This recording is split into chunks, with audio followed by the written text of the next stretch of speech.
I think with the kind of what I see barely 2 weeks now, Kanu is going to get Biafra. Kanu is going to get his freedom because it has begun to attract international communities, United Nations, of course, the Western Europe, the EU member nation, then United States of America. Everybody, every international communities are trying to, exercise or explain their concern over Nnamdi Kanu's, let me say, lawless incarceration for over 4 years now. The man is free. He has not committed any crime. Actually, the Supreme Court said it. Then it was an appeal court that actually freed Kanu. I think that was during Buhari regime. And last year again, he actually outsmarted federal government once more. An administration, at least, headed by Bola Ahmed Tinubu. But still, they could not allow him. I believe, I'm of the belief that come what may, it has started to gather international momentum. It is not within only Nigerian soil, but United Nations, United States of America, even Britain and other EU member nations are beginning to interfere on Mazi Nnamdi Kanu's case. And I'm telling you that when Obama was, agitating for apartheid policy regime in South Africa to stop, he was jailed from 1962 to 1989. That was 27 years. And Mandela was incarcerated. At the end of the day, Mandela was freed with the flag of Southern Africa. That everybody, black, white, come what may, your color, should partake and be part of South African government. And that is what has given South Africa their independence in 1989. And today we've seen Biafra being celebrated by and large, within and without Nigeria. Biafra has come what may, and Nnamdi Kanu will not die. A freedom fighter does not die. Rather, they are going to give him Biafran flag and let him off the cage. He has been abducted, kidnapped since 2021, June. Since 1970, after the war, Biafrans, I mean the Igbo people, have never been able to achieve the kind of heights they achieved last year, especially with the declaration of Biafran sovereignty in Jinsibelos Square in Lahti, Finland. This was a struggle that actually started immediately after 55 years ago. That was when the war of Nigeria and Biafra stopped. We saw another war of the mind. The Yoruba and other, tribes that have this kind of animosity or hostilities against the Igbo tribe, they started another war. While before the end of agreement for peace could reach, we were all briefed, we were all taught that it was going to be no vanquish, no conquer, which is reintegration, revamping, or you say reconstruction, at least, and compensation. Both tribes, every tribe in Nigeria, will be working as one because nobody has been conquered.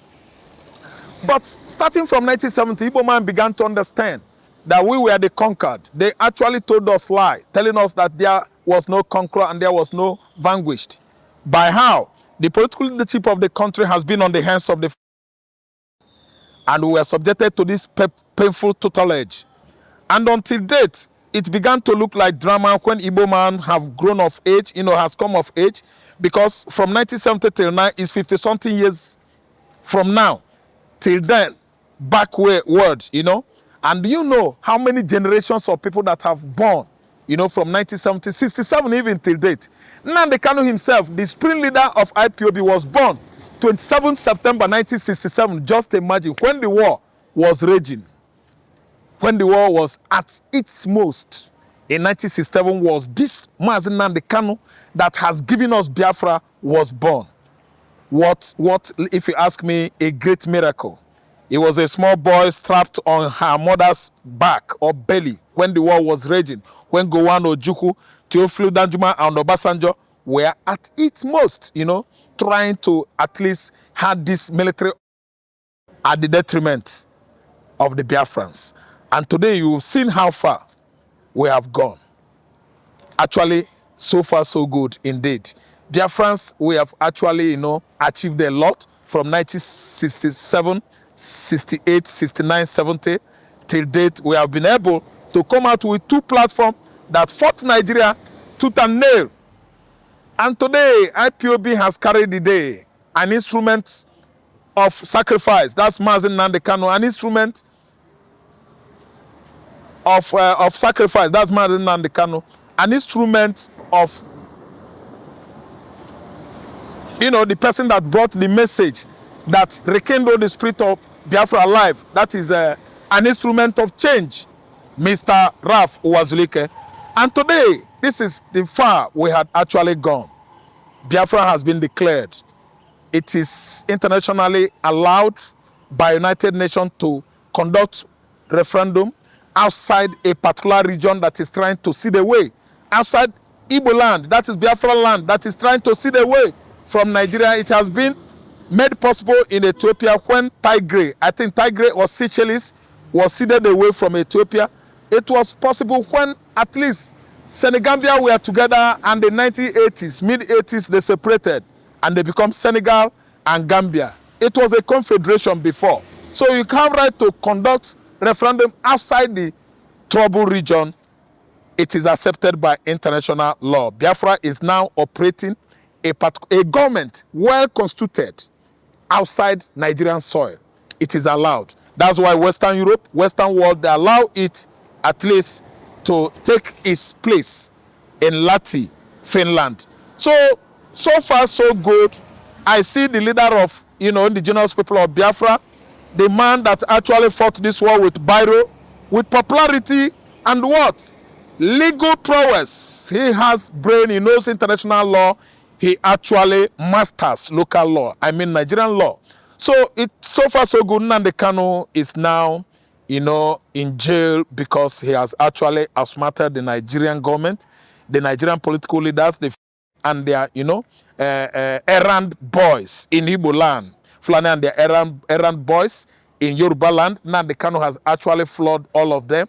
And Kanu is at the receiving end this time around when he was denied justice, not only Nigerian court, by Nigerian government themselves. The department, or let me say, executive organ of government is at the hem of it, because actually court has freed him that he has not committed any crime.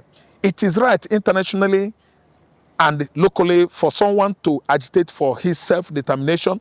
At least Kanu has not committed any treasonable felony, let alone terror act, as he was accused by federal government of Nigeria. So we have gone a long way to make sure that Biafra comes, and actually, gradually, is coming.